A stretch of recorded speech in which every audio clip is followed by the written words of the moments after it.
పిత పుత్ర పవిత్రాత్మ నామమున ఆమెన్. ప్రియ సహోదరి సహోదరులారా, లోకరక్షకుడైన క్రీస్తు నామములో మీ అందరికీ శుభాభివందనాలు తెలియజేస్తున్నాను. ఈరోజు దేవుడు మనతో మాట్లాడుతున్నటువంటి మాట, ఒక మాట చాలా సూటిగా మన హృదయంలోనికి పోతుంది. ఆ మాట ఏంటనంటే, లూకా సువార్త 6వ అధ్యాయము 45వ వచనంలో చివరి భాగం ఇలా రాయబడింది: హృదయ పరిపూర్ణత నుండి నోటి మాట వెలువడును.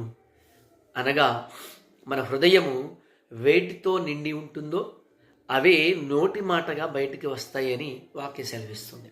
ప్రియ సహోదరులారా, హృదయము దేవుని మాటలతో నిండి ఉండాలి. హృదయము దేవుని ఆలోచనలతో నిండి ఉండాలి. హృదయము పవిత్రమైనటువంటి మాటలతో నిండి ఉండాలి. పరిశుద్ధమైనటువంటి మాటలతో నిండి ఉండాలి. అప్పుడు నీ నోటి మాట కూడా పరిశుద్ధమైన మాటలు నోట్ల పలుకుతావు. ఆశీర్వాద వచనాలు నీవు పలుకుతావు. ప్రియ సహోదరి సహోదరుడా, దేవుడు మనకు సెలవిస్తున్న మాట ఏమిటంటే, హృదయము నిండినది నోరు మాట్లాడుతున్నది. నీ ఆలోచనలు అన్నీ కూడా దుర్బుద్ధితో ఉంటే అవి మాటలు కూడా దుర్బుద్ధితోనే బయటికి వస్తూ ఉంటాయి. దుర్భాషలు ఆడుతూ ఉంటావు, చెడు మాటలు మాట్లాడుతూ ఉంటావు, అబద్ధాలు పలుకుతూ ఉంటావు. ప్రియ సహోదరుడా సహోదరి, కాబట్టి హృదయము దేవుని ఆ తలంపులతో నింపుకోండి, దేవుని ఆలోచనలతో నింపుకోండి.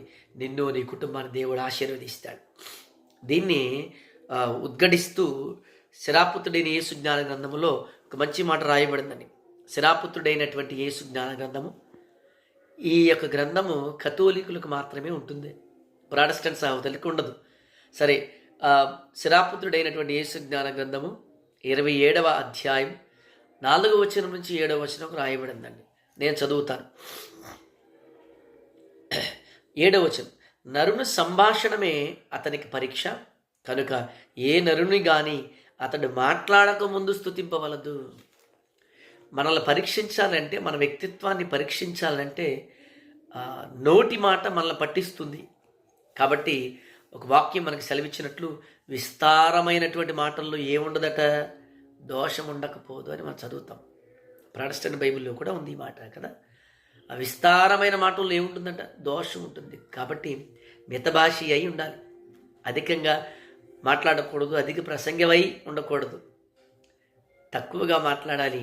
తక్కువ మాటల్లో ఎక్కువ జ్ఞానాన్ని వ్యక్తీకరించాలి.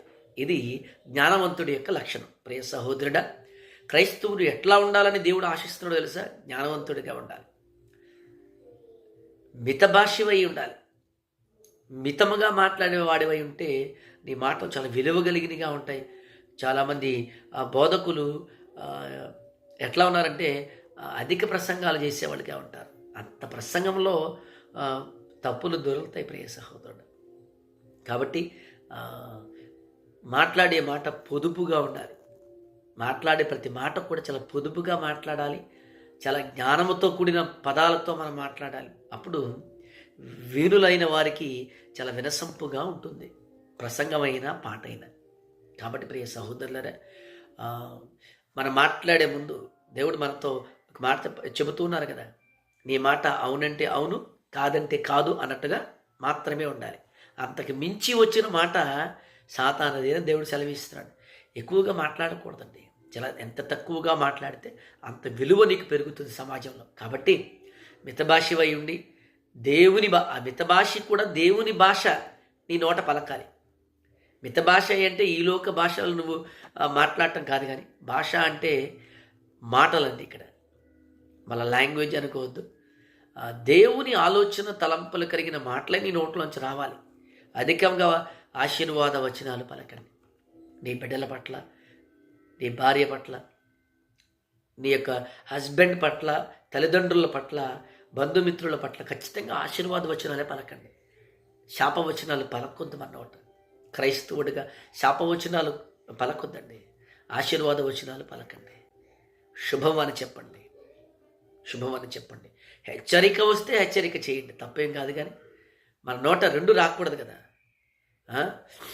బైబిల్లో ఒక మాట చెప్పినట్లు, తల్లిదండ్రుల్ని చేపను అడిగితే పామునిచ్చునా, రొట్టెను అడిగితే రాయినిచ్చునా అన్న వాక్యం మనం చదువుకున్నాం కదా.